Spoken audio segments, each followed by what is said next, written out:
Now our minds were made up. When we loaded our scrap iron on Japanese ships, our citizens protested. Let Mr. Atchison, Assistant Secretary of State, tell us the inside of the story.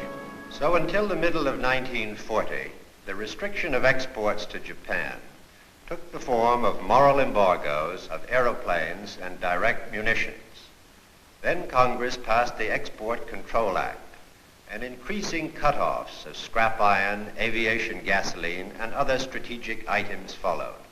Exports were curtailed to the limit which those responsible for our defense were willing to risk. It was a fearful responsibility. On one side was the possibility, in fact the probability, that one day these materials might be used against us.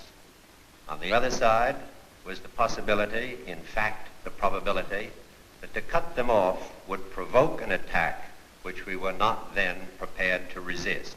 Finally, in the summer of 1941, as it became clear that Japan was turning her back upon every possibility of reconciliation and adjustment, and was determined upon her great gamble of conquest, all exports ceased. On April 9th, 1940, the leaders of Nazi Germany shifted their war machine into high gear. They overran into Denmark. They smashed into Norway. On May the 10th, 1940, they blitzed into Holland and Belgium. The Nazis are marching ahead at the fastest speed a conquering army has moved in all history. All roads in France are choked with slow-moving masses of refugees. Nazi Stuka dive bombers are strafing and bombing thousands of helpless women and children. Mr. Keltenborn. Good evening, everybody.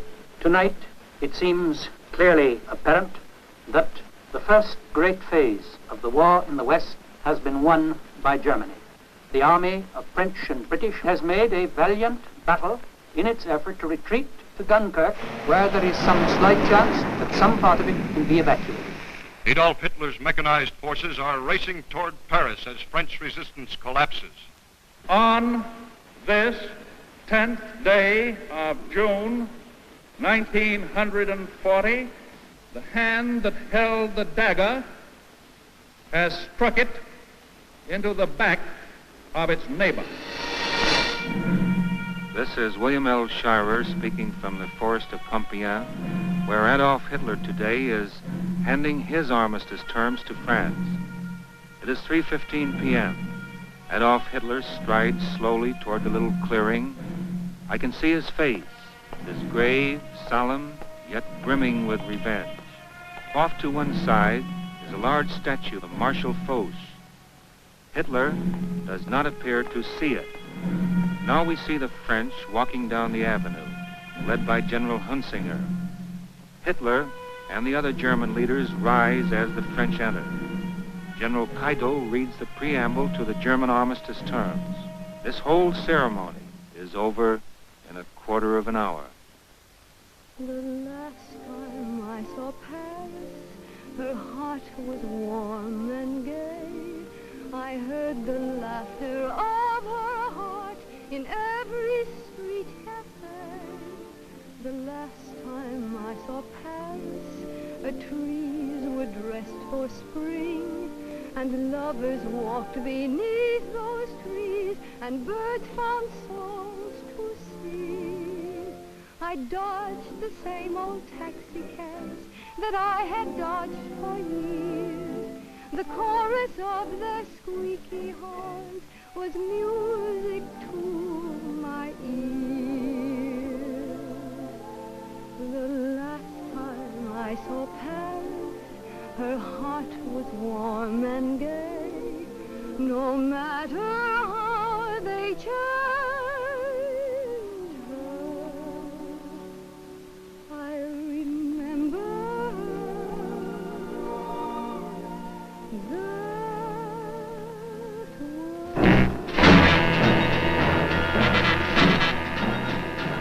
Conquering armies now stood on the shores of the Atlantic.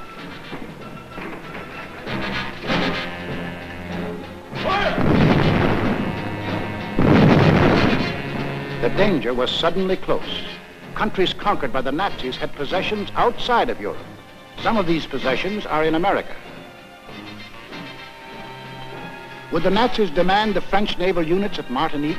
Would the Nazis move into the Dutch oil fields at Curacao? Would the Nazis seize the French naval base at Dakar for invasion of South America?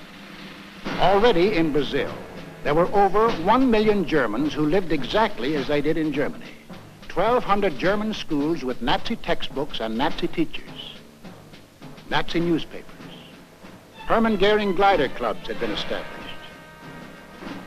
Also in Brazil, there were 260,000 Japanese taking orders from Japan. In Ecuador, within easy bombing range of the Panama Canal, German airlines had been established. German pilots were reserve officers of the Luftwaffe. The German transport planes had bomb racks already built in. In Argentina, German athletic clubs similar to the Hitler Youth Movement had been organized exclusively for Germans. Here was a fifth column ready to take over. In Havana, we met with 20 other American republics.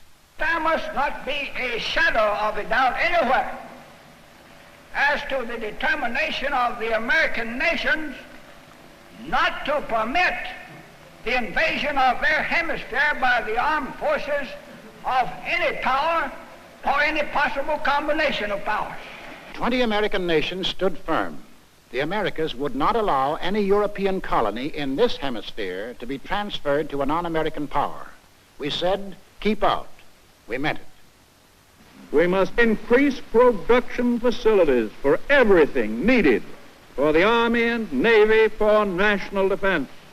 I believe that this nation should plan at this time a program that will provide us with 50,000 military and naval planes. To protect our shores, we authorized construction of a two-ocean navy, the greatest the world has ever known. At least it would be the greatest navy when completed in 1944. But then, in 1940, it was only a paper navy. Our fighting forces at that time consisted of an army of 187,000 men, a navy of 120,000, and this dot was the Air Corps, 22,387 strong. All told, 330,000 men. We had makeshift supplies, makeshift equipment, stovepipes for cannon, bags of flour for bombs, and trucks were labeled tanks.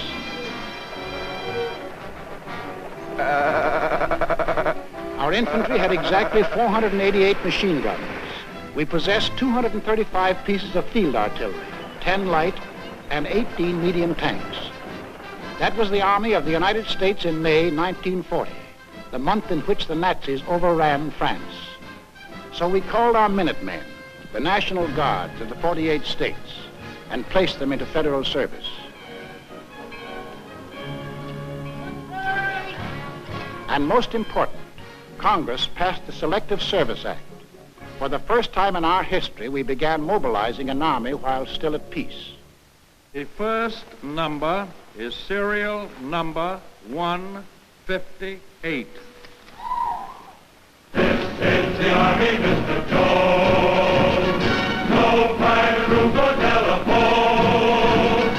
You had your breakfast in bed before, but you won't have it there anymore. The second number, which has just been drawn, is 192. This is the Army, Mr. Green. We like the barracks nice and clean. You had a housemaid to clean your floor, but she won't help you out anymore. Do what the buglers command. They're in the Army and not in a band. This is the Army, Mr. Brown. You and your baby went to town. She had you worried, but this is war, and she won't worry you anymore. More, so she won't worry you anymore.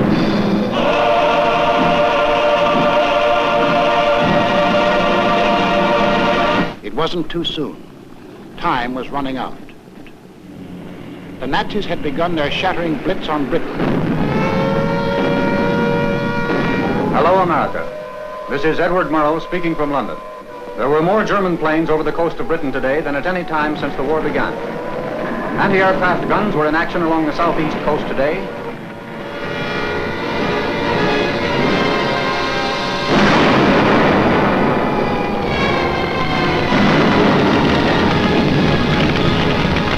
Back on Main Street, USA, daily we followed Britain's life struggle. For if Britain died, we would be in grave peril. Our first line of defense in the Atlantic, the British fleet, might go to Nazi Germany. We would be unprotected, our shores, our people, our homes endangered. Britain must not fall. In our harbors, idle and rotting, lay ancient destroyers. They had been built for World War I, but this was World War II, and this gave us an idea. 50 tired, over-aged destroyers were revitalized, transferred to Great Britain.